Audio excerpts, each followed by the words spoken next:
Presented for the approval of the Midnight Society, this is Tales of Screams from the Basement. Hello, Scream Demons, and welcome to the Screams from the Basement podcast with Sam and Casey. This is oh my God, sometimes muscle memory catches up to you. This is a horror podcast weekly in which two horror fans discuss all things horror, including news, recent watches, horror collectibles, and more. I am one of your co-hosts. I am Casey Kelderman. And I'm Sam Lenz. And let's get screaming. Sam, what are we doing on this episode? We are giving ourselves easier homework, but a very fun conversation. We are talking some Are You Afraid of the Dark, some kindertrauma, some gateway horror. 90s kids, you're going to love this episode. Yeah, 90s Nickelodeon kids, this one's for you. Yeah. We've got 2 episodes we're discussing. 2. Picked by you, Casey, because you asked me what my favorite Are You Afraid of the Dark episode was, and I'm like, couldn't tell you the name of it. Turns out it was actually one of them you picked, so there you go.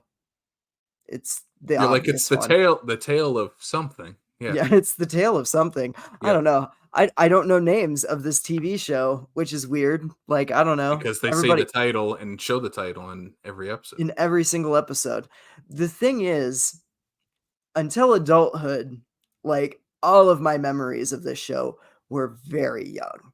Like, this was not one I watched in, like, even middle school or anything like that, or even, like, upper elementary school. This was, like, one of my very first horror memories, and it happened when I was probably about 4 years old. I had a babysitter who just, like, kind of let us watch it on the TV when it was on. And so, like, that was what we did. And it always scared me, but, like, nowadays you're like, oh, what's the episode that scared you? And I'm like, the one with the clown and the teeth. Like, yeah. So laughing in the dark. Yeah. And we got it. We got it. We got it. I don't remember the first time I watched this show. When we were watching Nickelodeon, it was like late 90s, early 2000s. Like, one of my first memories of watching Nickelodeon was when SpongeBob premiered, and I believe that was 99. It was like 98 or 99. Yeah. And that's one of my first memories of SpongeBob, or was SpongeBob premiering on Nickelodeon. Yep. And so this show was like 92, I think it was 92 to 96 or 97. Yeah. So I really wasn't watching it. And there was they would show it every once in a while on Nickelodeon, Nick at Night, stuff like that. Show the reruns of Are You Afraid of the Dark? But I didn't watch this ever religiously. So like you, I think I just remember like some images from this more than anything. I really didn't watch the show until I was an adult, which is crazy. Right. Like this I wish I grew up on this show. And it's still enjoyable as an adult too. Like, I will 100%. Say that. Like, this is something that, like you, I throw this on a lot when I just, honestly, Sunday mornings, a lot of times, especially in this time of year, Maria and I will just throw on Are You Afraid of the Dark? Because it's like, this is like what we want to watch on a Sunday morning, while we're getting our coffee and our breakfast. And yeah. And then the 90s was something magical, I think, for horror kids. Like, you had Are You Afraid of the Dark? You had Goosebumps, you had Eerie, Indiana, like all these live action shows. You had the Gargoyles, which was like not necessarily horror, but had like very gothic tone and stuff. Gargoyles, Tales from the Crypt Keeper. Yeah. I mean, even something like, have you watched the animated Mighty Ducks series? Oh yeah, it's I have terrifying. I have one of the toys right behind me. Yeah, I love that show. Yeah. I revisited that when Disney Plus launched, and I was like, oh, this show is so much more messed up than I remember it being. Like, oh, I mean, even the Batman animated series from the 90s is very adult in its children's animation. Yeah. So it was just a perfect time for all this stuff to come out. And I also think though by the time we were getting into Nickelodeon, they were producing a lot of their own animation at that. Yeah. So Rugrats blew up, obviously, and then SpongeBob became their Mickey Mouse, and so that's what we were getting more so than the live action stuff. Yeah. So by the time we got into it, like I didn't ever watch like Salute Your Shorts or Are You Afraid of the Dark, the early Nickelodeon live action stuff that a lot of other millennials did. Yeah, like even stuff like Good Burger wasn't really on my radar, you know? Or Oh like, yeah, that you I think know, that's the one snuck. Good Burger and all that are the two that kind of okay. snuck in for me. For Mostly me, it because was the Keenan and Amanda Kel was Bynes still on. show. That was Yeah. still airing though when we were kids. Yeah, that's true. That's true. That was kind of airing in tandem with like, yeah, SpongeBob and Yep. those. Yeah.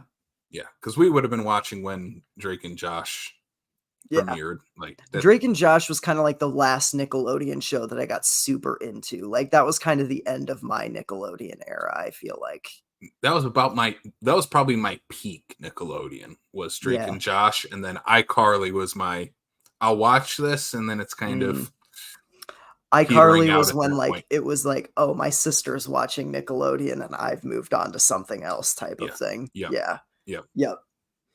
Yeah, but here we're going to talk about Are You Afraid of the Dark? We picked 2 episodes, obviously keeping with our double feature theme. Yes. So the 2 episodes we're going to talk about, the first one is The Tale of Laughing in the Dark. The second one we'll talk about is The Tale of the Ghastly Grinner. 2 episodes that I think pair together perfectly, both about creepy clown type characters.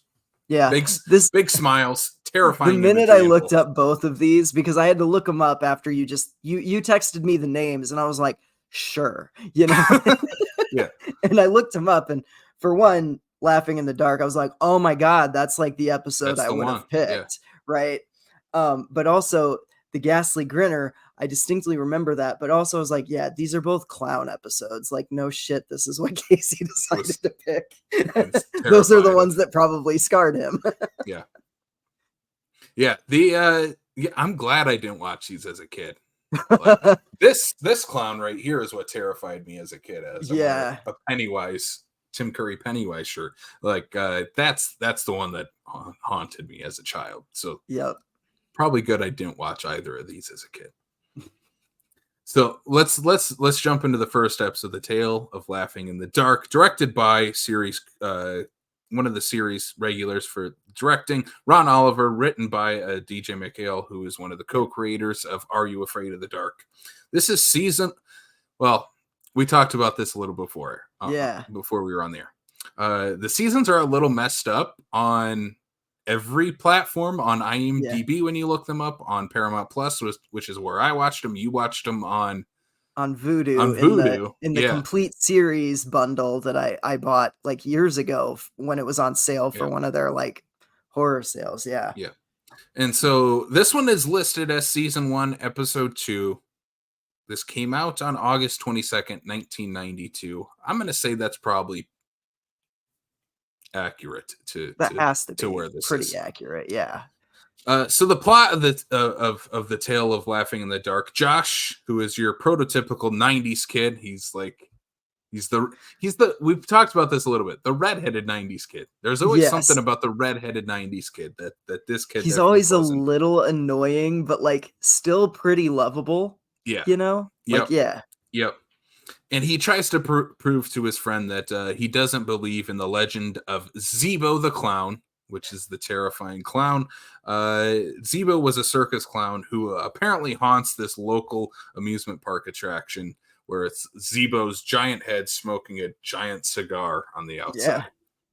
And so one night, Josh's friend basically dares him, hey, go inside and prove that you're not scared of Zeebo.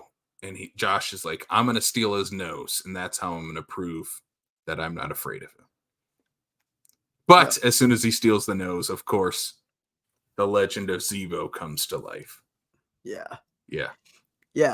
I always I don't know why, but whenever this episode starts, it always tricks me into being like, this isn't that scary because it's just about a kid who goes into an amusement park attraction. Like it's You know, it's cheesy, it's animatronics, and then you get to the sequence where he's like home alone.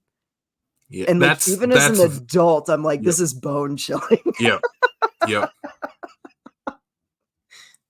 Yeah, so like every episode of Are You Afraid of the Dark, it starts with the Midnight Society, and one of them is presenting the story to the rest of them. One of the girls in the Midnight Society is terrified of clowns, and when she finds they're real out, dicks to her, honestly. Yeah, they are. I'm right with you, girl. Like, no clowns, no, keep those clown stories out of the campfire tales. Yep, not about that. No. Zeebo the clown, though, like, the thing that scares me the most about this clown, and it's one they talk about a lot, is that Zeebo's around because you smell his cigar. Like, the clown was notorious for smoking cigars. That's how he died. He was smoking a cigar inside the fun house. The fun house, and it burned down, and that's how he died. And now he haunts that fun house. And so just the idea of, like, even before you know the clown's there, you start to smell his cigar. Like, that's chilling. That's terrifying. The shot that got me this time, like the shot where the episode kicks into high gear for me, is when he retrieves the nose from the bush, and he like kind of is like, is that a cigar? And he like smells it, but he doesn't see anything, so he walks away, and the camera just slowly pans over to the like other side of the house, and you see just this puff of smoke come out from behind it. I'm like, nope. Yep. Yeah, obviously, it is a big influence on this episode. I think it's definitely them doing their, hey, let's do an actual kids version of Pennywise the clown. Hey, Seth Green was the best part of that It miniseries. Let's make a whole episode about this. This kid has some Seth Green energy. He does. Sure. He really does. For sure.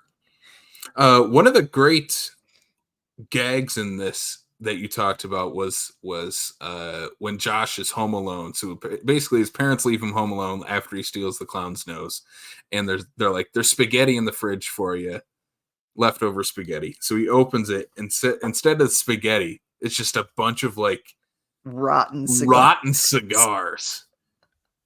And it's such a gross visual. Yeah. It's the best part of this episode is that sequence, because then he gets a phone call from Zeebo. Yep. And even the in the pudding that he spills when he gets first scared, Zeebo's like playfully drawn a little Z in it. Yeah. Yeah. Just like it's so creepy. This is kind of a common trope in like short horror, where it's like, oh, you've stolen this thing from a dead person, and now the dead person wants it back. Yeah. There was a story that my art teacher used to play on audio tape during Halloween season when we'd be doing our like Halloween art projects. They used to keep me up at night. It was about this guy like stealing his like dead wife's golden arm because he just wanted the money from it. And his wife just loved this golden like prosthetic arm that she had. And she like comes back and she gets the arm from him. And like the end of the audiobook narration thing was just like the guy screaming, and then it just moved on to the next story. And he was just playing this to like first graders doing art, and like most kids I think were fine because they weren't really paying attention. But like I was listening and I was like, oh my God. That's the great thing about like this, about kids horror. And I don't know if we get enough of it anymore. Maybe we're the old men like yelling at the clouds. Right. But I think it's actually true of like there just isn't a whole lot of kids horror now in 2024 compared to, and when you do 1994.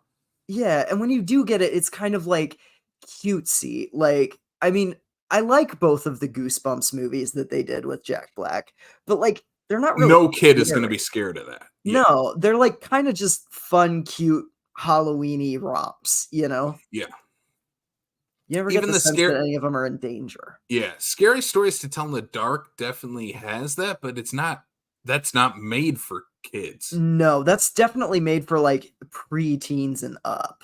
Yeah. Like, yeah. which that is like a PG-13 horror that gets under my skin. Like there are sequences in that are like, holy shit. At some point we're doing an episode on we should make it an October episode because I'll probably be watching it in October anyways. But like you said, like the great thing about telling the stories, the short form stories for kids is like there's no ounce of fat in these. It's telling like, here's the legend. I don't believe the legend. I'm gonna go against the legend somehow, some way.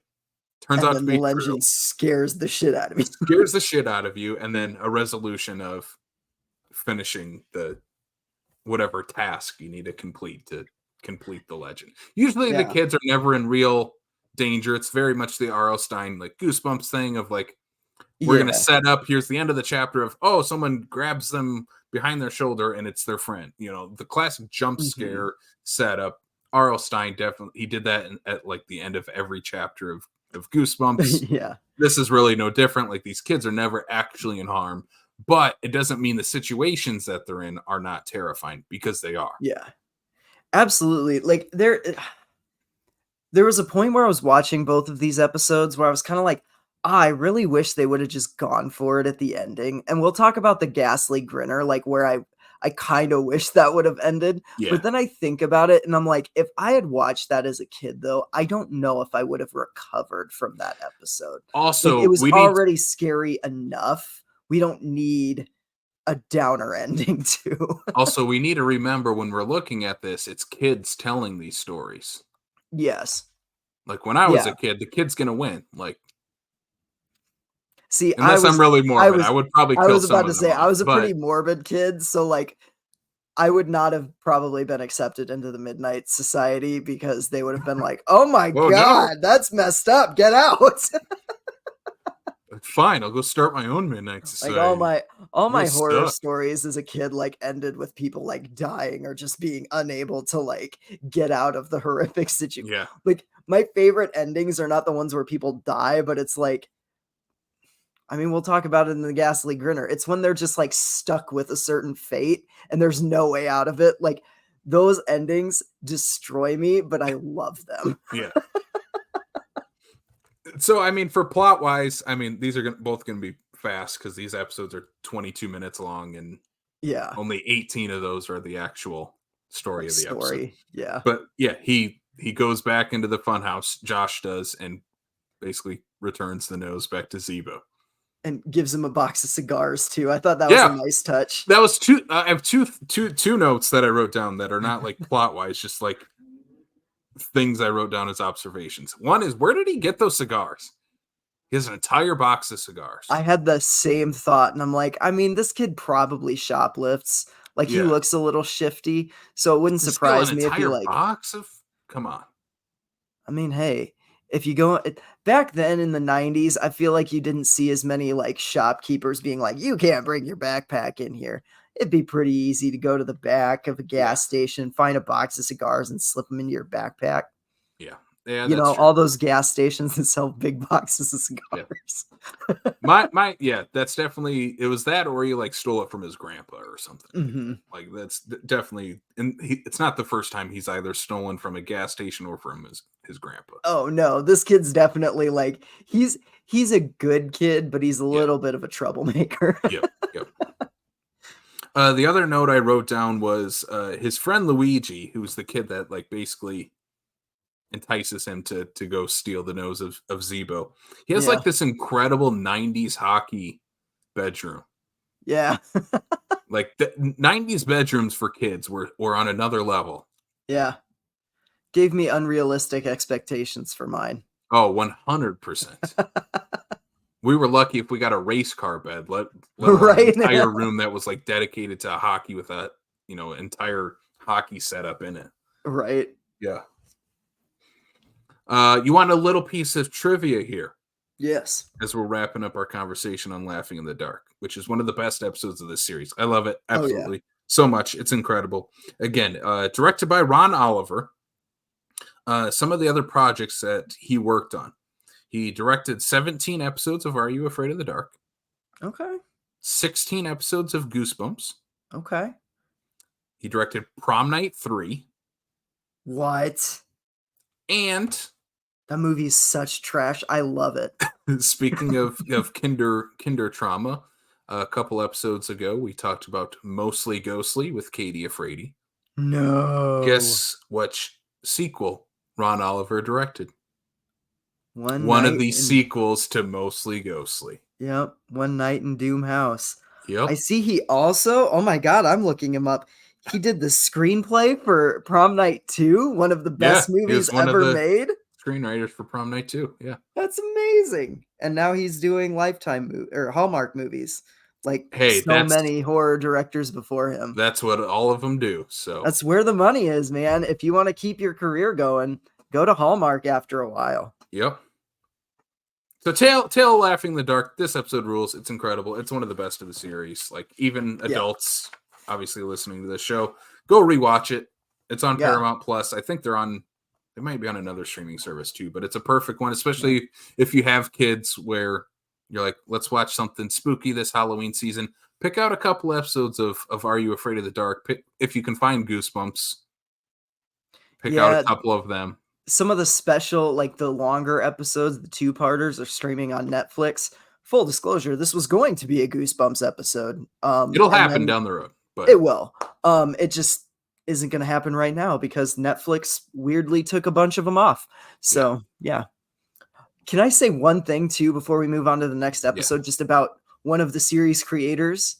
So one thing that I got really excited about, and I just discovered this a week ago because I've kind of been like you, I've been kind of just watching it, just random episodes too.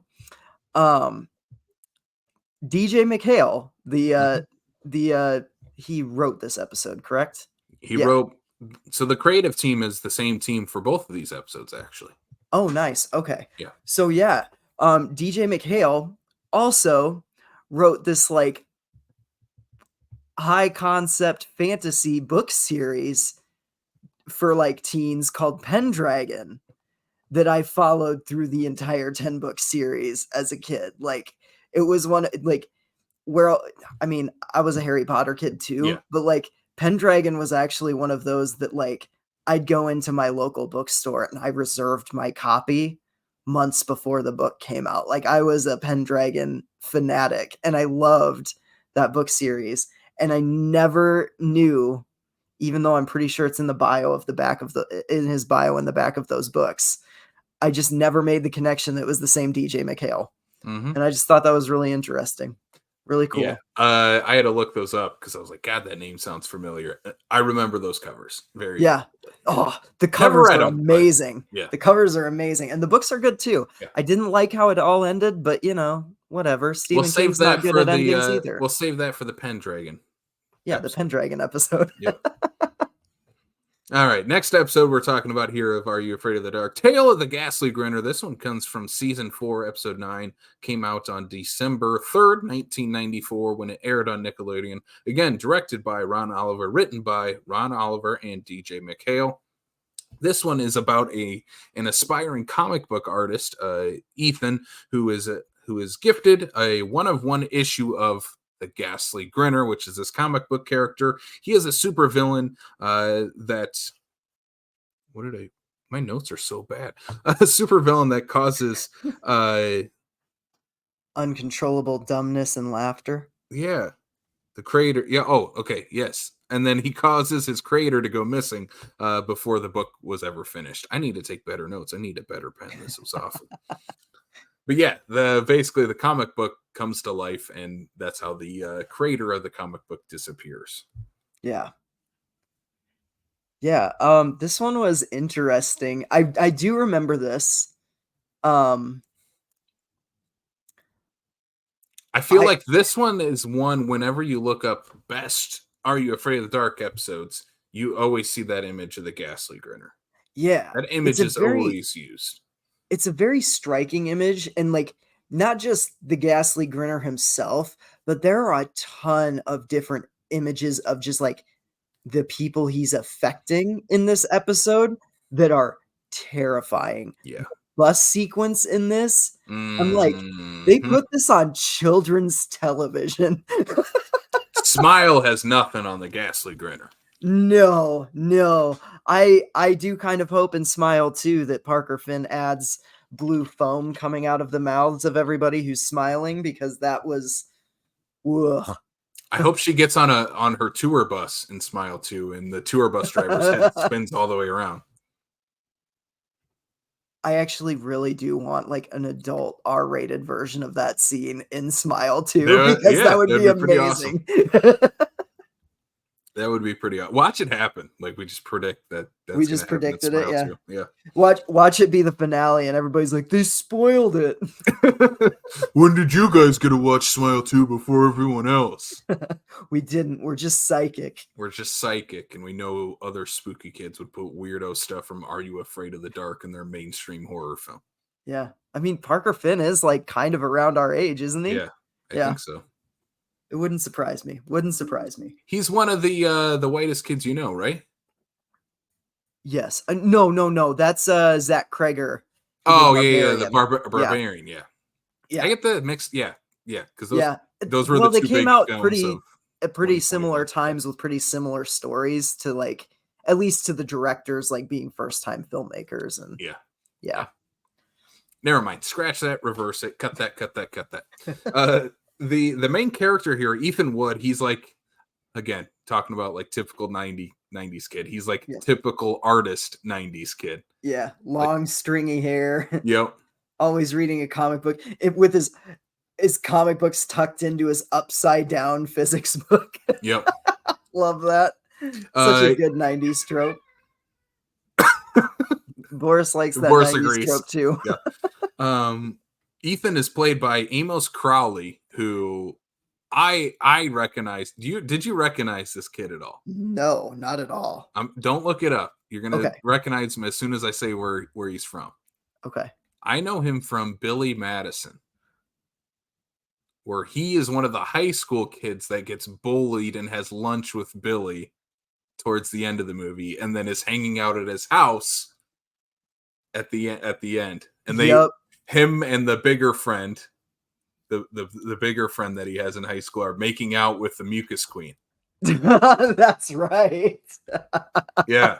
I was like, God, where is this kid from? And I'm like, oh shit, it's the kid from Billy Madison. That is so funny. It's crazy because this came out in 94. Billy Madison is 95.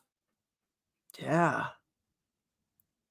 Like, he feels so much older in Billy Madison, but I get, like, he's definitely in high school in Billy Madison, like a high schooler. I mean, he's older in the, like, I'd say he's at least middle school in this episode. Yeah, probably 13. Yeah, 13, maybe 14. Yeah, maybe. so I suppose in Billy Madison, he's maybe 15, 16 years old. Yeah, yeah. Interesting. Crazy, interesting. Right? Yeah. The comic book store in this, like, again, this is 94. Cool. I kind of want to talk about that. Like, it's a super cool comic book store. Like, you have your typical Marvel and DC characters everywhere. Again, 94. You are the biggest nerd in the world if you read comic books. Comic books are not cool at all. And this comic book store, though, is the coolest place in the world.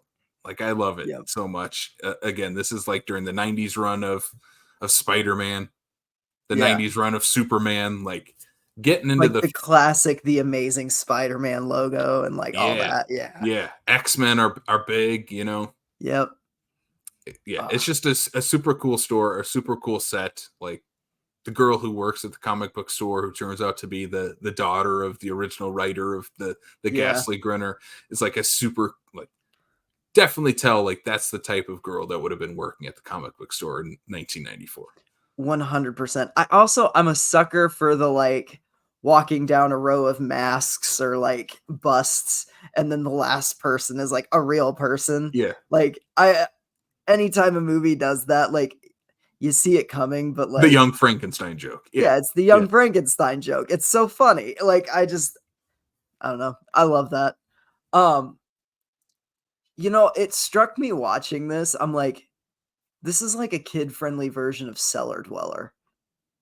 It's kind of like they made Cellar Dweller for kids. Yeah, again, I mean, they're taking these adult concepts where the last one was definitely like a Pennywise inspired. This one definitely has like that classic trope of Cellar Dweller, Nightmare on Elm Street 5, like a comic book character. What if the comic book character enters our world and goes into the real world type of thing? Yeah.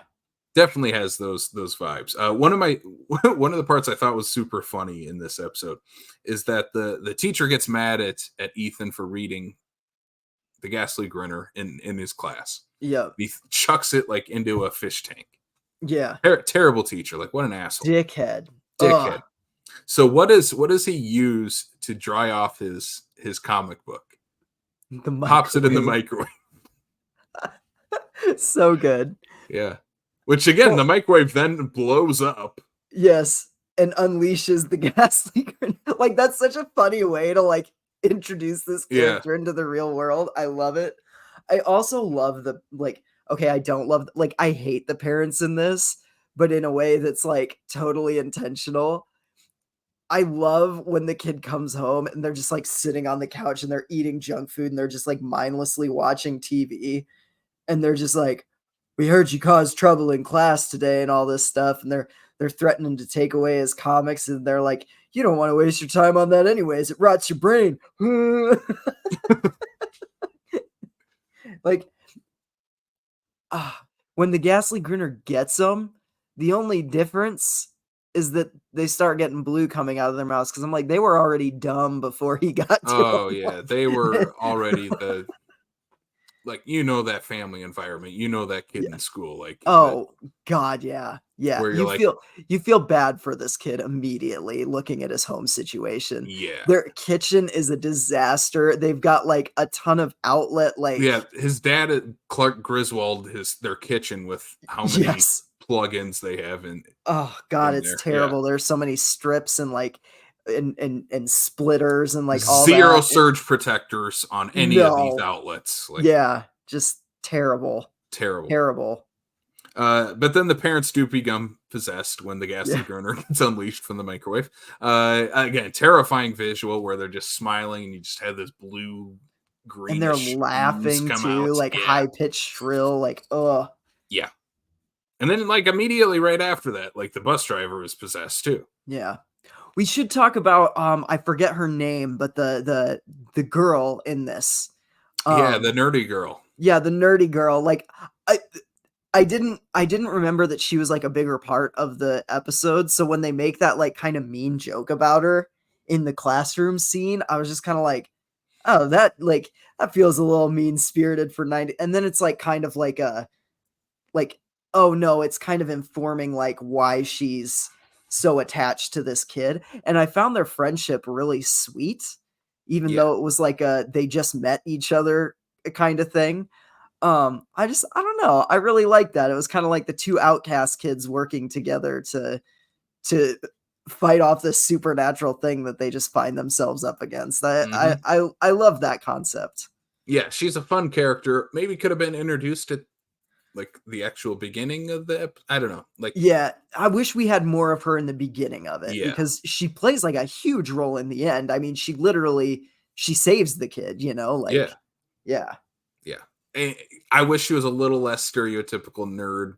I'm wearing glasses. Like, I have a sweater on. I'm a nerd. Like, my hair's in pigtails. I'm the nerd. Like, okay, we get it. Like, it's like it almost plays like the Amanda Bynes, like like the over the top satirical nerd character. Yeah. Like it's bordering on caricature. Yeah. When the Grinner possesses the bus driver though, like that's the nightmare imagery for me. Yeah. It's intense. And they literally like pull the emergency stop to get off that bus. And like, let's face it, the guy basically like snaps his neck. Yeah. Like he doesn't, but like the way his head is angled, like it's meant to imply very much that he's like, that he got whiplash and like his neck is no longer attached. Yeah. And he's just like, The paramedics are showing up to that bus. Like, we Yeah. didn't get to see it in the episode, but they're definitely hauling a dead body out of that bus. Yeah, 100%. Like, his crooked neck and the smile and just the, like, drips coming out of it, I'm like while he's still laughing, I'm like, "Oh my god." Yeah, That he that he image is terrifying. he's a goner. Yep. Another haunting image is, like, we get full Ghastly Grinner in the comic book store. Yeah. Incredible stuff. Like, Yeah. his costume looks incredible. Again, Yep. the classic, like, jester costume, again, can kinda lean into, like, caricature territory of, like, But I think here it works. Like, yes. it The makeup makes it work. yes, It's agreed. the Like, if it perfect was it's just a the guy in the jester costume, totally cheesy, wouldn't work, but, like, mixed with the makeup effect and just that creepy ass smile that he's able to do, yeah, hmm, it's incredible. It looks incredible. It's the guy who portrays the Grinner does a great job. yep, Again, can maybe go a little over the top if it's a kid's show, but this guy does. He knows that balance for yep, sure. 100%, yeah. That's something that this show is really good at, is always maintaining that, like, fine line of, like it never goes too far. Hmm. I don't know, I appreciate that. There are kids shows that it's like I mean, I think you haven't seen Eli Roth's House with a Clock in Its Walls, have you? No. There are moments in that one where I'm like, "Is this too much for a kid's mo" like, did you crank it up just a bit too much, Yeah. you know? There were a lot of parents that were, like, pissed at that movie, and, like, some of them were dumb, but, like, I kind of got it with that one where I'm like, "Yeah, I think this also helps that it's short form storytelling where yes, there's really no consequences because you're really in and out with these stories. Like, if this is a full fledged Ghastly Grinner movie, we probably have a whole thing about, like, a big emotional scene of, like, his parents now being gone, and yeah, yeah, like 100%. any movie probably would have done that, especially a modern movie would have. And Yes. again, I feel like that just drains the energy out of It kids does stories. Like, sometimes. sometimes we gotta keep it moving. We gotta keep it moving, and this one does. Mhm. I mean, it keeps it moving throughout the entire thing. We get to the end, he gets sucked into the comic book, Yeah. like, writes Almost him. gets trapped there. Yeah, almost gets trapped there, makes himself like A the superhero. superhero, the hero of the story. Ends up with a nerdy girl having to just take a big eraser and That erase. says, "For big mistakes." Yeah, and erase the Ghastly Grinner from the book, and that's how they defeat him. Amazing. Yeah, Just, like, the funniest, like it's kinda such a cheesy ending, but it's like, again, every time you pop back into that framework in the episode, you know, like, you always start with them starting the story, and then there's always a little bit of the Midnight Society at the tail end, yeah, and every time you cut back to, like, the Midnight Society, you remember, like, "Oh, yeah, these are just, like, kids telling stories to scare each other," and it yep, just, like I don't know, it always makes every episode just that much better because yep, it just recontextualizes everything you've seen, and you kinda get the reactions of the kids, and, like, a lot of them are genuine, like, some of them are scared, some of them aren't, like, it's I don't know know. what's kind of cool about Are You Afraid of the Dark? Because again, it's the Midnight Society. These kids that get together, tell scary stories, and then they submit it for approval. Mhm. Like, do you guys approve of this story? There Yeah. are episodes where they don't, Yeah, yeah, I do which like is that. insane. I don't feel like any kids show nowadays would do that. Of like, no, No. no, that doesn't. We're not approving that. Like, that's both of Yeah, these are approved by the Midnight Society. We should throw that in as there, they should be. and as they should be. Does the Screens from the Basement Society approve of both of these episodes of Are You Afraid of the Dark? Hell yeah, we do. These are both, like, amazing episodes, honestly, like, I really enjoyed both of these. Um, yeah, I don't have much to add. I mean, we got through most of it, but yeah. Yeah, yeah, I really enjoyed these. I'm glad these are the 2 you picked. I'm glad these are the 2 that stood out to you because A, one of them was one that I probably would have picked anyways, and B, the other one is just like, "Hmm, that bus sequence alone is worth doing an episode on it for. Yep. It's so good. Highly approve of both of these episodes. Two of the best of this series for sure. Yep. All right. So again, this is going to be a shorter episode as we're wrapping up our conversation about Are You Afraid of the Dark? We're going to move on to What Are You Doing here in a second, but are you comment? No. Oh yeah, we do have comments. I forgot about that. Yes. Yeah. I'm glad you brought that up. All right, Sam, I'll let you take this on then. Okay. So we had some comments from listeners of the show. Thank you for commenting. We asked what favorite episodes of Are You Afraid of the Dark they had. And that is that's a question that for me wouldn't mean much. Now I guess I can say The Tale of Laughing in the Dark. Yeah.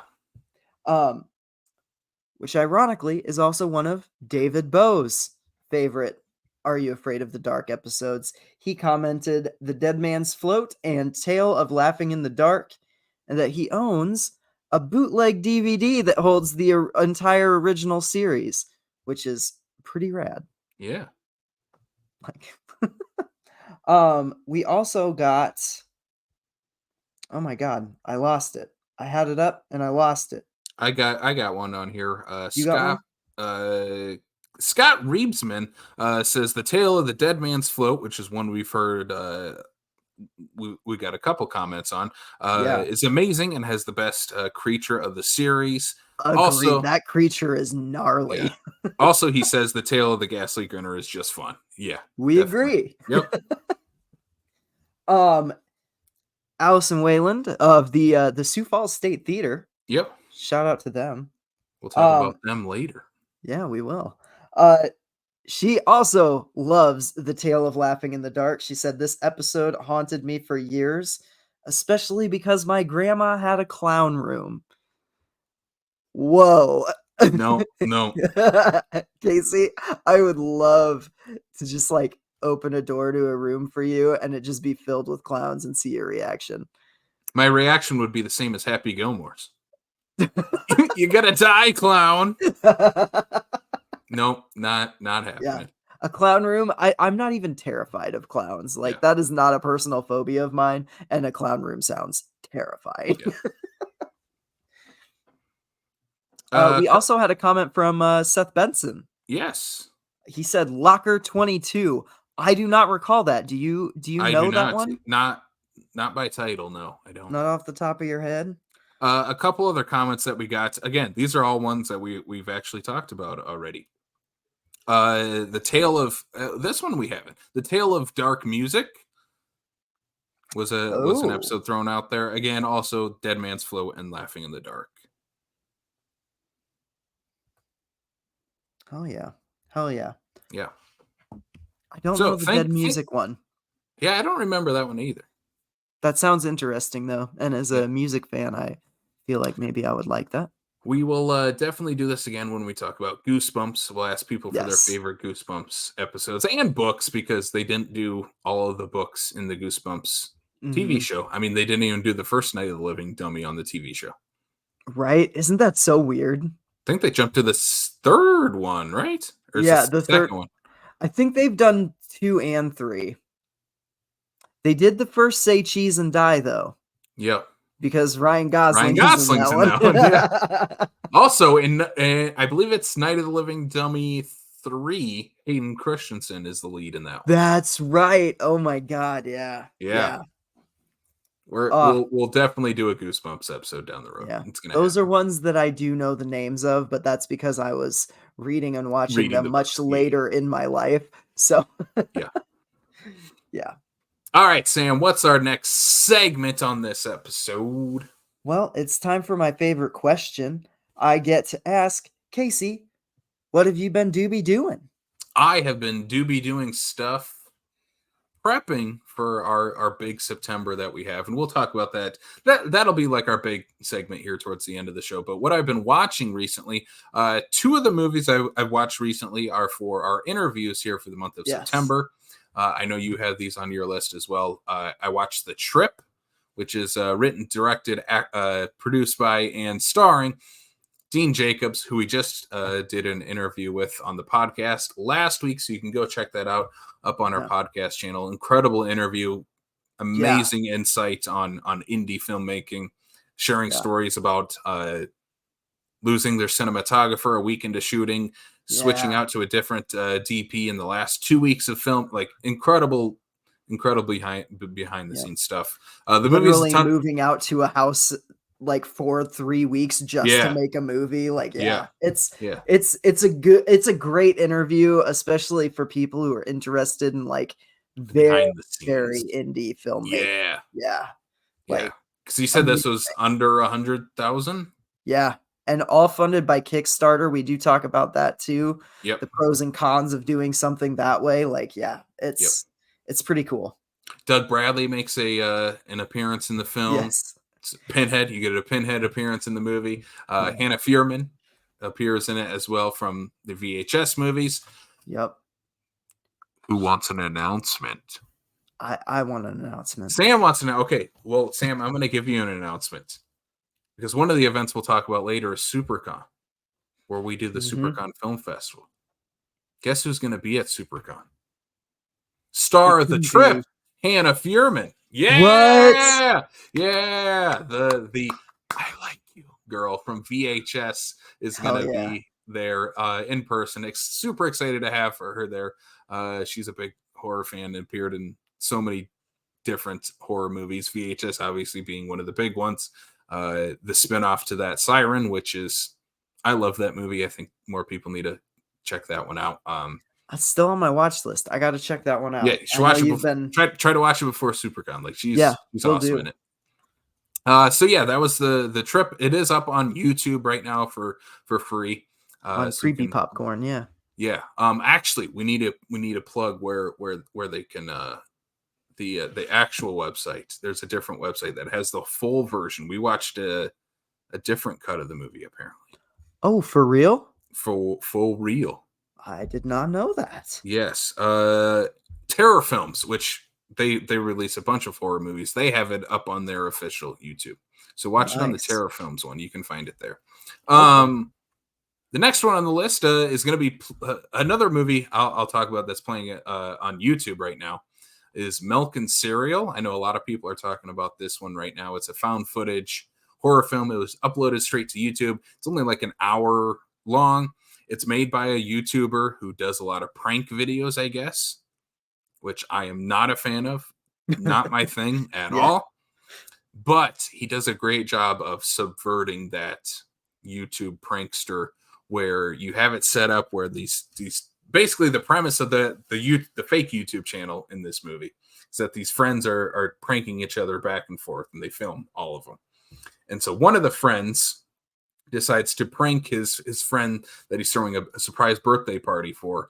He's going to invite a random guy to this birthday party, and this random guy is going to pull out a gun and shoot one of their other friends, and they have like blood squibs set up on their friend, and like they go off.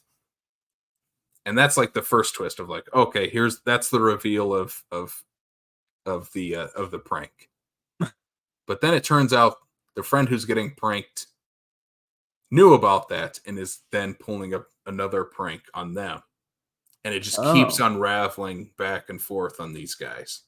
Interesting. Into what the actual prank is of the YouTuber. Yeah. It's a very interesting movie. Great use of found footage. Like, again, I think they said like they made this for like $800. That's insane. I love that it's making such waves. Yeah, and they use that basically to pay one of the actors. Like that's pretty much all they used it for. Incredible job. I would love to see more from these guys. Not prank videos, but like actual movies because they do a great job of that found footage formula and like capturing modern aesthetics like prank videos and YouTubers. That's awesome. It's awesome. Go check it out. It's on my watch list. I know it's pretty short. It's like what, an hour? Yeah.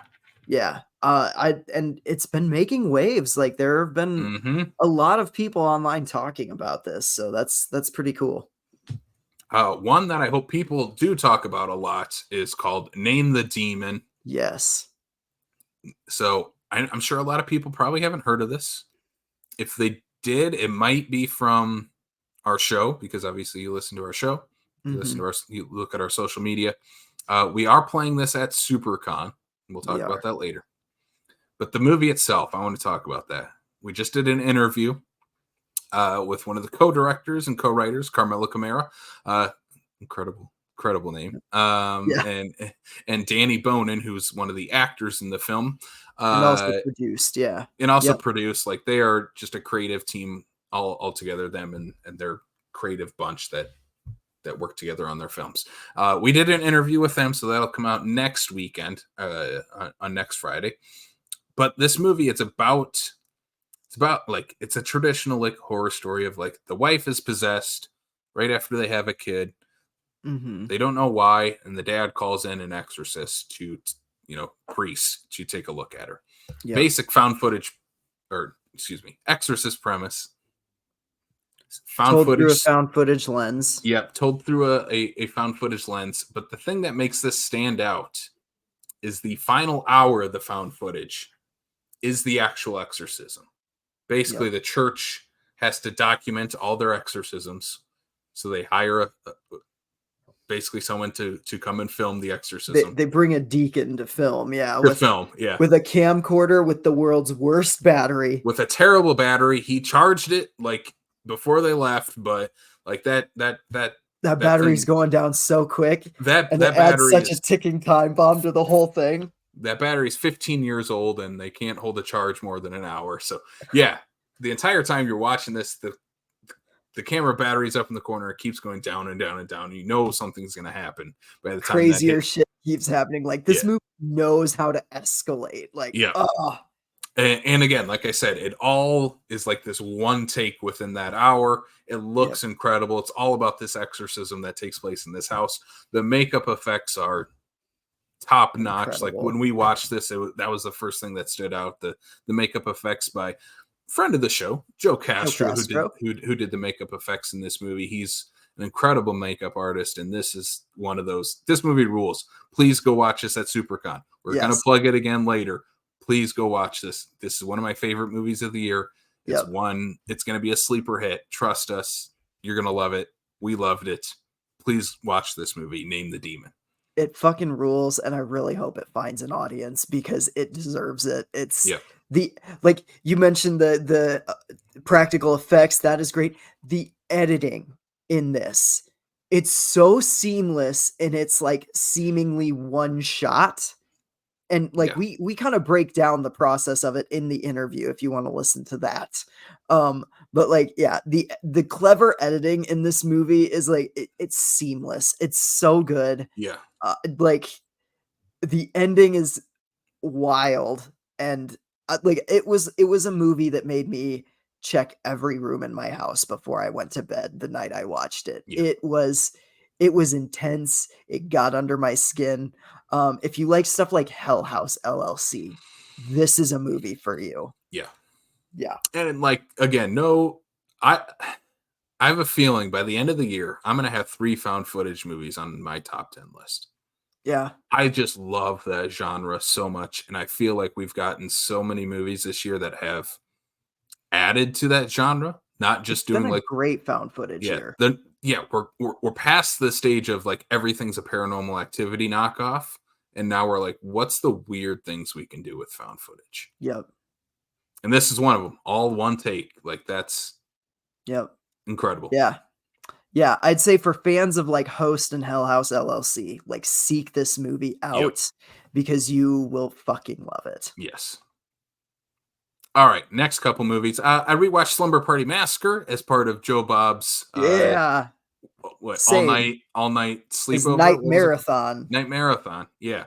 It was the first movie on his 6-movie marathon that he played a couple weeks ago. I was glad it was this one, because we had homework to do, where we had it was already on the watch list of having to watch Slumber Party Massacre for our Brink Stevens podcast episode. We'll talk about later. I just feel like everything I'm going to say is we'll talk about that later. Yeah, because it is. But yeah, the Slumber Party Massacre rules. Last 2 movies on here.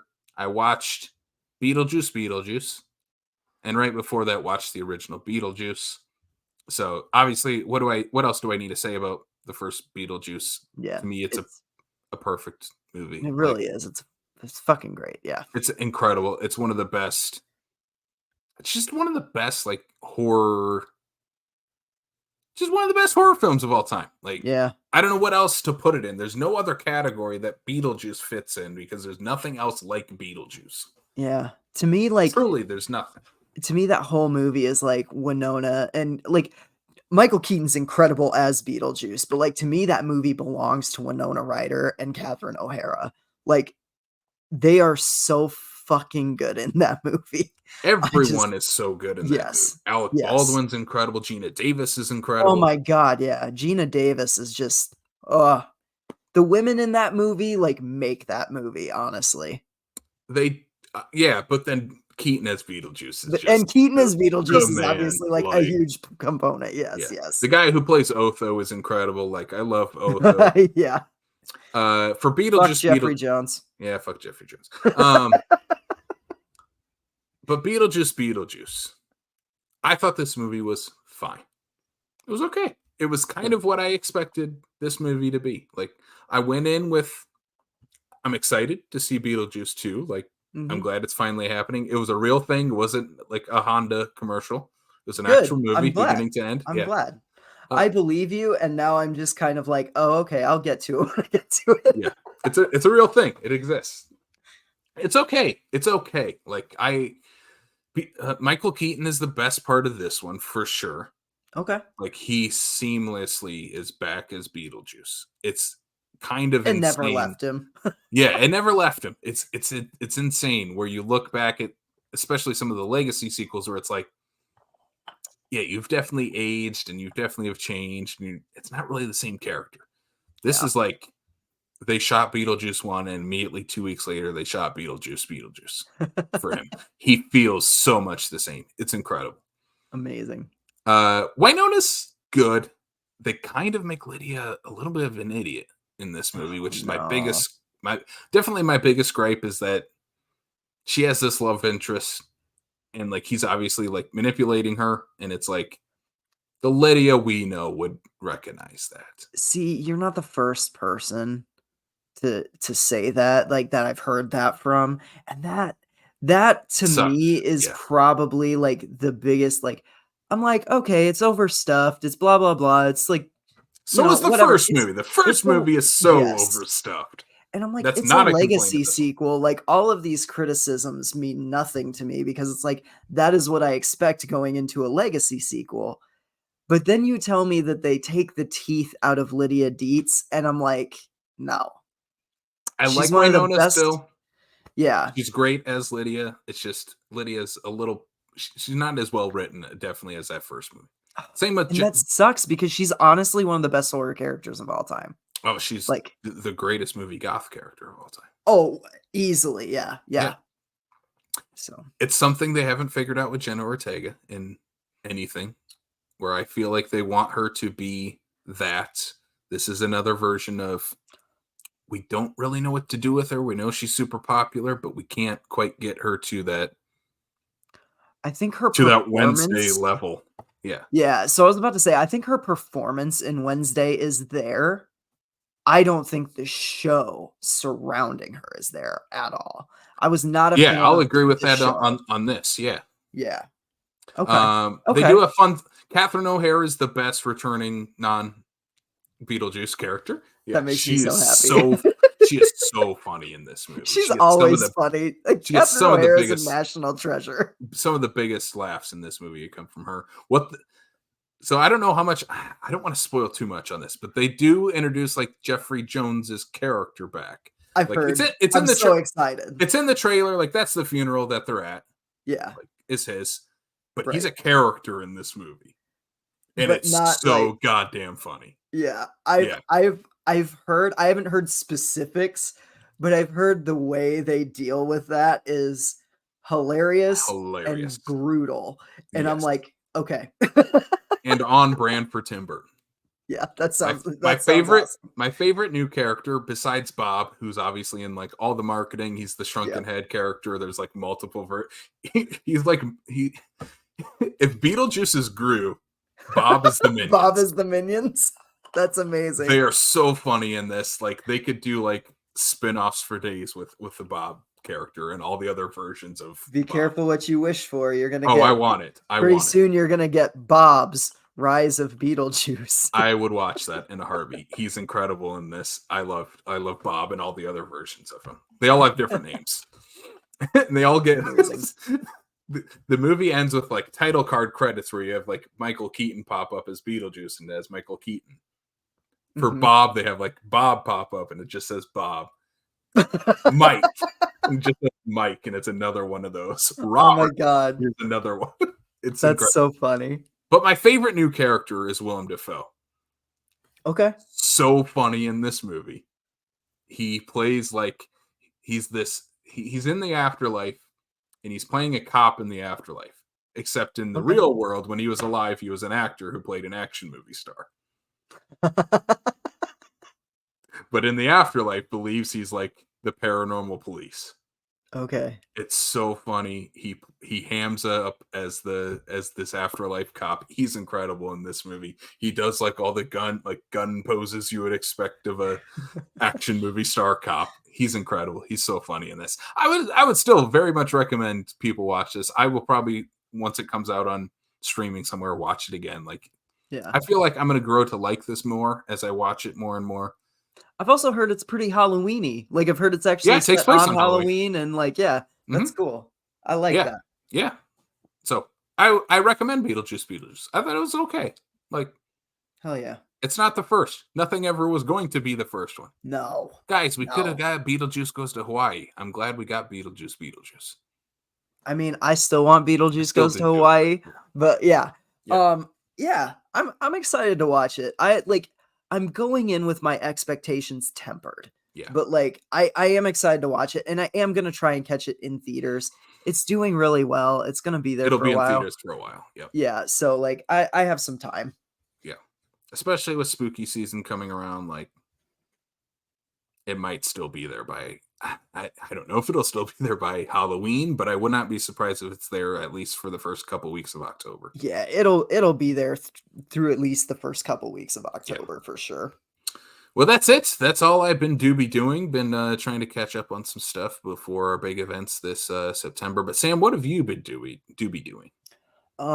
Same. I've been watching a lot of prep stuff for our live episode at Little Kind of Horrors. Little Kind of Horrors, yeah. Oh God, we have so much. It was like the Rolodex in my brain was going. Like which one's next? Which one's coming up first? So, but I also just recently made a stop on our Prescribed Films podcast, brethren. Attack of the Killer podcast. Fathers. There are fathers. There are four fathers. Yes. I pledge allegiance. There's four of them. Yes. Yeah, I brought my unique taste to their show and introduced them to some modern teenage horrors, which was divisive, but such a fun conversation. We talked about the new Slumber Party Massacre, not the one that Joe Bob played, which was awesome, and his presentation of it was chef's kiss. But yeah, we did the new Slumber Party Massacre, My Super Psycho Sweet 16, and Bring It On, Cheer or Die. So if you want to hear my thoughts on those, spoiler alert, I really like all of those. You can check out the Attack of the Killer podcast episode, but it was a lot of fun. Really enjoyed those guys having me on. So I also watched the Joe Bob Night Marathon, and I made it 1.5 more movies than you. I did fall asleep during Bloody Muscle Bodybuilders from Hell. Oh yeah. The Japanese Evil Dead riff, which what I saw was very good. It got to a point where like my head started. You watch hurting. You watch When Evil Lurks at like 11 o'clock at night. I did. I watched When Evil Lurks until almost like 1 a.m. Yeah. And I love that movie. It's incredible. That is such a weird choice to play second in your all-night marathon, and I love that Joe Bob did it. And I love that he played it when he did, because it's a subtitled movie, which already kind of turns off a lot of people. Like, even though it was making a lot of top 10 lists, I still feel like that was kind of one of the undersung ones of last year. I didn't put it on my top 10, but it was literally like my number 11. Yeah. Like, I love that movie.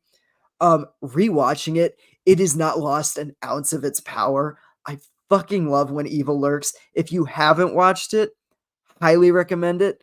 Honestly, check out Joe Bob's presentation of it from the night marathon, because it's really good. And you can start it at a reasonable time. And then watch the next one at a reasonable time to bring you up out of it, because I feel like that was kind of the programming idea was, we just played this really heavy movie. Let's play this goofy Japanese Evil Dead riff. So yeah, what I saw of that one was good. When Evil Lurks, highly recommend. I rewatched Trap. I bought it. I love this movie. It's so good. Like, it'll probably be on my top 10. Like, I have a feeling this is going to be one of those movies that I'm just throwing on just constantly in the background, because it's just so damn fun. And Josh Hartnett is amazing.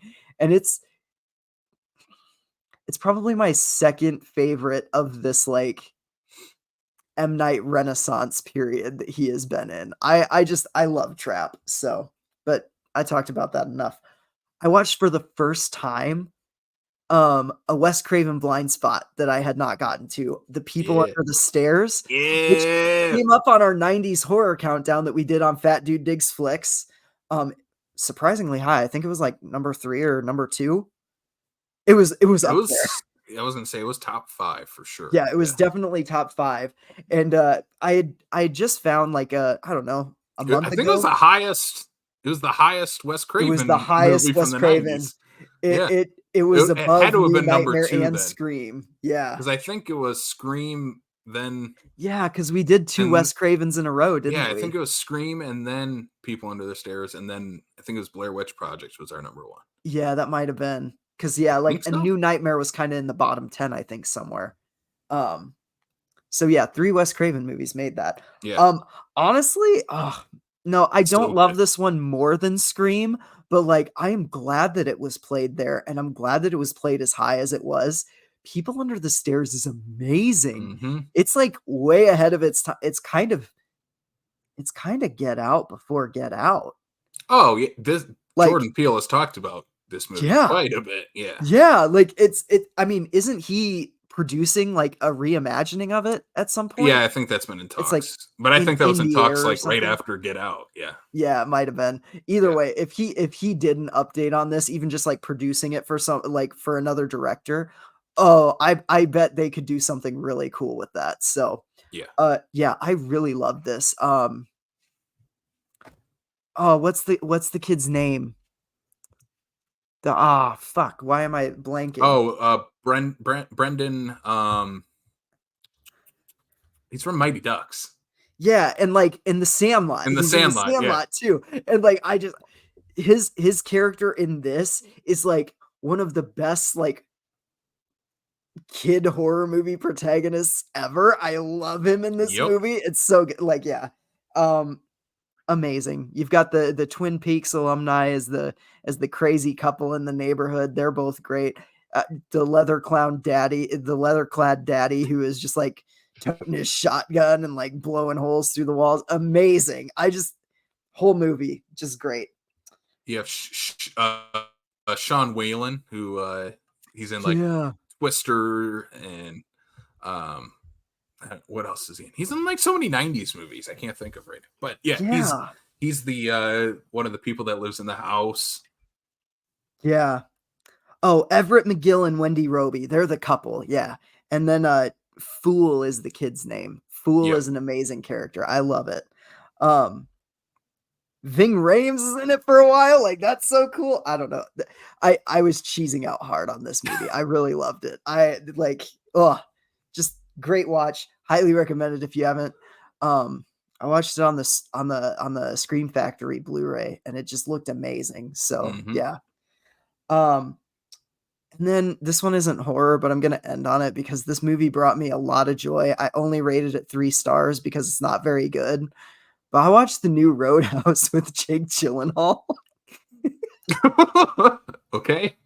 It was just like, I was sick, and I was so sick that I'm like, I need I'm something gonna watch brainless. the Jake Gyllenhaal Roadhouse movie. I was delirious, and I was like, I was trying to watch like things for the podcast, and I was trying to do, and I'm like, my brain's just not working. Like, I need something that I can watch and forget in the next half hour. Like, and so I threw on the new Roadhouse. It was actually kind of fun. It's not good, but I also don't think the original's that good. Yeah. Like, okay. It's both of these movies are perfectly fine 2-star action movies that get that 3-star bump because they've got some ridiculous aspects to them. And that is what this new Roadhouse is. It's kind of just, I don't know. Everybody's kind of acting like they're in a different movie. Conor McGregor, there are a lot of people that don't like what he was doing in this movie. He's like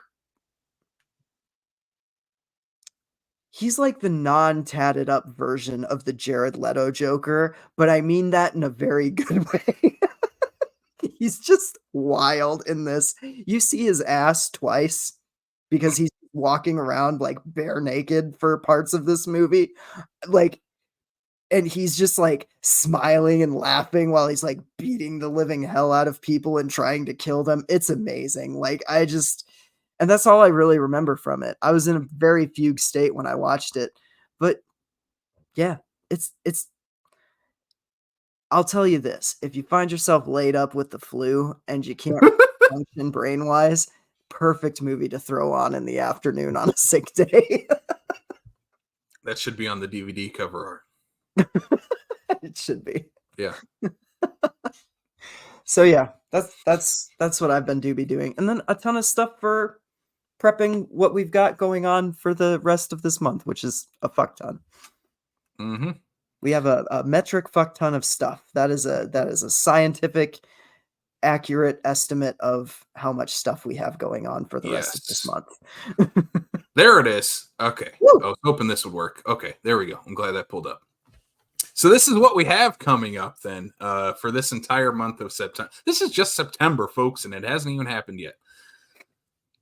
The first thing we have, so we'll run through these, and we're only sticking to like the horror stuff because that's what, what our podcast is about.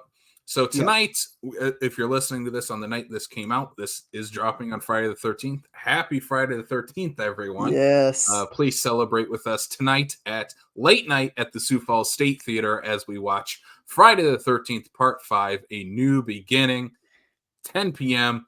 As of this recording, there are very, very few tickets left. So come Friday, if there's any tickets left, please pick them out. We want to sell this out. It's nearing a sellout already. So please help us. This is a movie that deserves a sellout. Like, this deserves a crowd. It's wild. Yeah, it's a wild movie. Again, we're going to be presenting, horror host style before the movie. Do some trivia. We might have some other stuff in store as well. Yeah. You'll have to come to see it. You will. It's going to be a party. Like, it's going to be a party, and this is a party movie. That's for sure. Yep. For those of you that were like, Bubba Hotep was a weird choice for a late night, Friday the 13th Part 5 is the perfect choice for a late night. I mean, it's kind of the quintessential late night. So yeah, it really is. Out of all of the Friday the 13th movies, this might be the most late night of them all. Yeah. And then the next day we get up and we drive to Council Bluffs, Iowa for Little Con of Horrors. That is September 14th and 15th. They're going to have guests there, vendors, trivia, makeup effects, demonstrations, live podcasts, movie screenings. We're going to be there doing a live podcast recording of Screams from the Basement as we are going to rank the 10 best Brink Stevens movies. We've been doing prep for the last couple months on these. She has like 200 acting IMDb credits. We're going to nail that down to just 10. 10 of the best Brink Stevens movies at Little Con of Horrors. Brink Stevens will be there in person for that event as well. It's going to be a fun one. I think we have a pretty similar list, but again, Yeah. people will have to come to see where their favorites land on our top 10 list. I feel like there are a few things that we've disagreed on, but overall, we've been pretty copacetic. Yes. And then that episode, if you aren't coming there live in person, that will drop at the end of the month. So that'll be our final episode in this podcast feed for the end of the month. If you are not able to make it there in person, which we hope you do, but if you're not able to, you can listen to the audio version at the end of the month. And then we've already got a couple of double features lined up for October that'll blow your socks off. Blow your socks off, yeah. Speaking of blowing your socks off, you're going to get your socks blown off at Frogman as part of the Vermilion Vortex Film Festival. Frogman is one of our featured films of the festival. We're going to have writer-director Anthony Cousins there in person to do a Q&A on Frogman. Sam's got that scratch and sniff VHS tape. It's on the Walmart shelves already. It's one of our favorite movies of the year.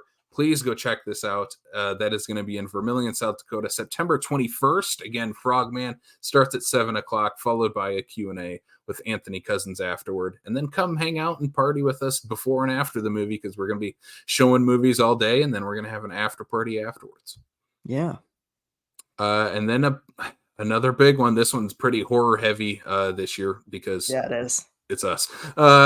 This is our final SuperCon Film Festival. It's the last time we're going to be the festival coordinators for the SuperCon Film Festival. It's been a fun ride, and we're going out with a bang with this. The big one. It's sold out, folks. It's sold out already. Hopefully you got your tickets for this. We are showing the Doug Jones version of Nosferatu. This has only been playing at conventions that he's been attending. He's attending SuperCon this year. So if you can't make it out to this film, please go see him at the actual SuperCon convention. But if you are one of the select few that did get tickets to watch his Nosferatu, we're going to be showing that September 26th at the Sioux Falls State Theater with Doug freaking Jones there in person. We're going to be doing a Q&A afterwards. Yeah. Like how cool is that? God, I'm still like I get both excited and a little nauseous thinking about it. It's going to be a fun one. It's going to be between the sold out crowd and Doug Jones, there's just like two swarms of butterflies in my gut, but in the best way possible. Like I cannot wait for this. It's going to be amazing. Yeah, literally a year in the making that screening. Yep. And then the next night, September 27th, we're kicking off the film festival part of SuperCon inside the convention. We got our buddy Nick Simon there from Sioux Falls, South Dakota. We've been playing a movie almost every year that we've been doing the convention. Last year, we didn't for some reason. We felt like idiots. So we're like, all right, this is our last one. We got to play a Nick Simon movie. And we're playing his version of Truth or Dare, which is better. It's the better one than the Blumhouse one. It's a ton of fun. That one's playing 7 o'clock on September 27th, the first night, Friday night of SuperCon. And then right after, we're playing Name the Demon, which is our late night movie for the SuperCon Film Festival. Director Carmelo Camara will be there, and maybe some of the cast and crew. Potentially. Yeah. So we might have some of that Name the Demon crew there. Again, movie is not out yet, so this is your one chance to watch it before it hits any version of online streaming. So come out to SuperCon to watch this movie. It's incredible. It really is. It's just it's gonna bring the house down as a late night movie. Yep.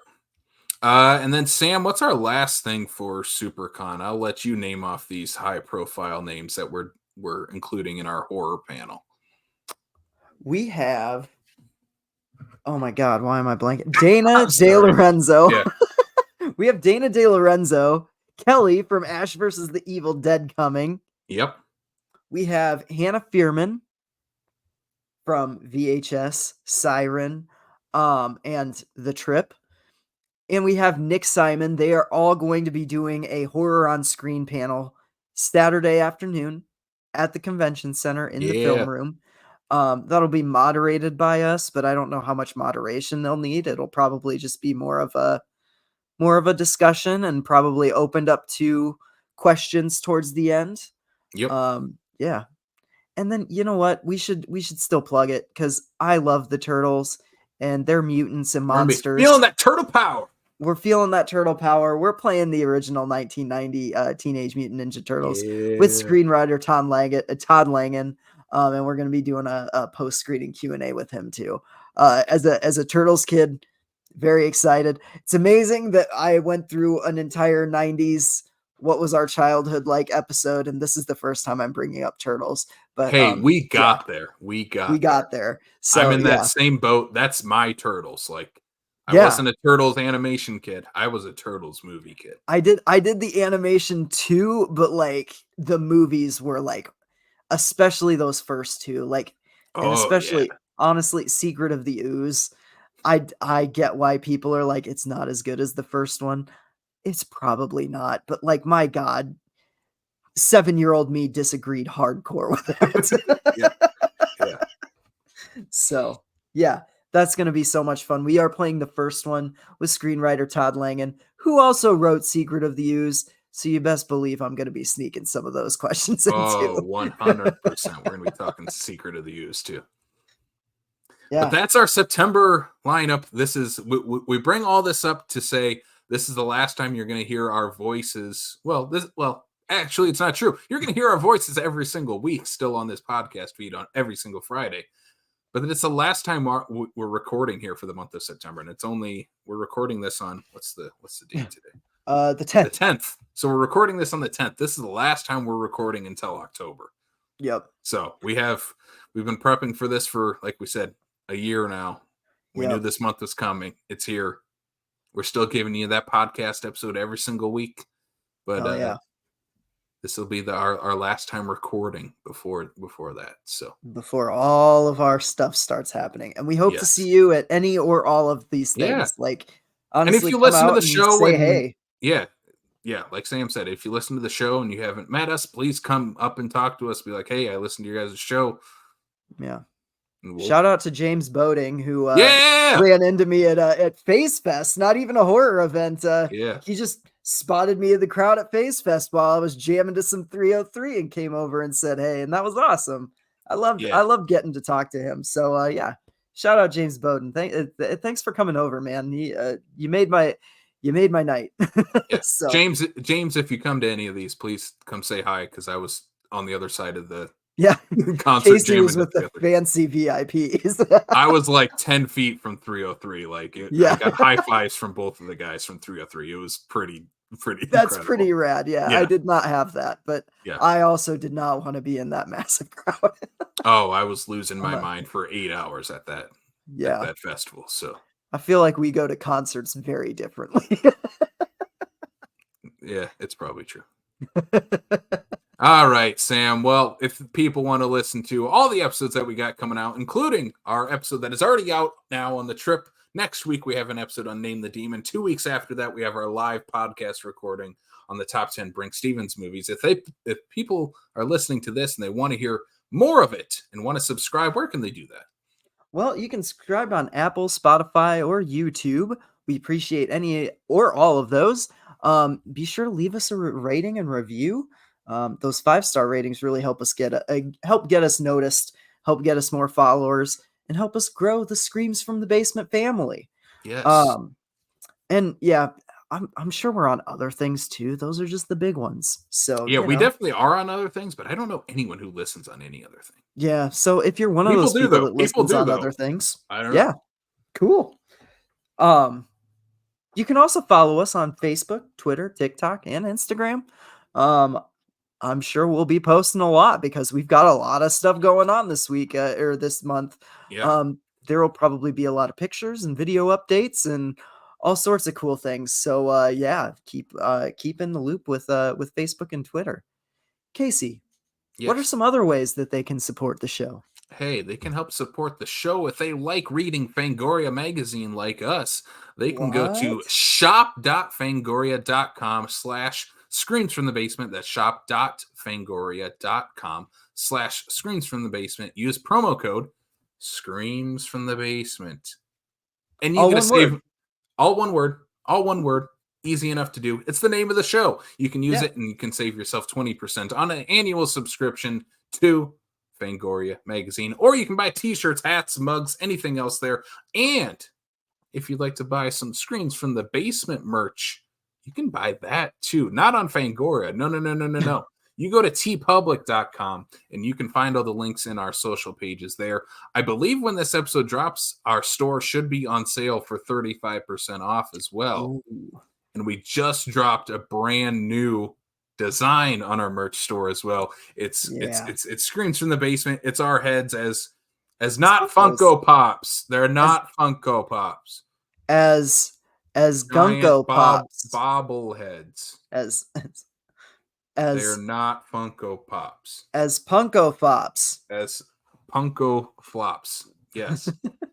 But yeah, that new design is up on our store, as well as our classic logo and our zombified version of ourselves that is pretty popular. Hey, yeah. The Toxic Avenger was wearing it at a convention with the rest of the Toxic Avenger cast. Like, insane.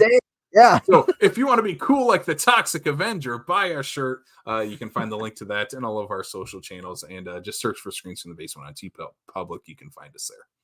Hell yeah. All right, that's it. Sam, let's go. Let's take a goddamn nap before the rest of this month. That's what I gotta say. I'm gonna spend the rest of this week pretty much sleeping. Yep. Big week ahead of us. Hope to see you guys there. Yes. But for Sam Lenz, I'm Casey Calderman. This is Screens from the Basement. Sam, give us that sign off. Thanks for tuning in, everybody. And sweet screams.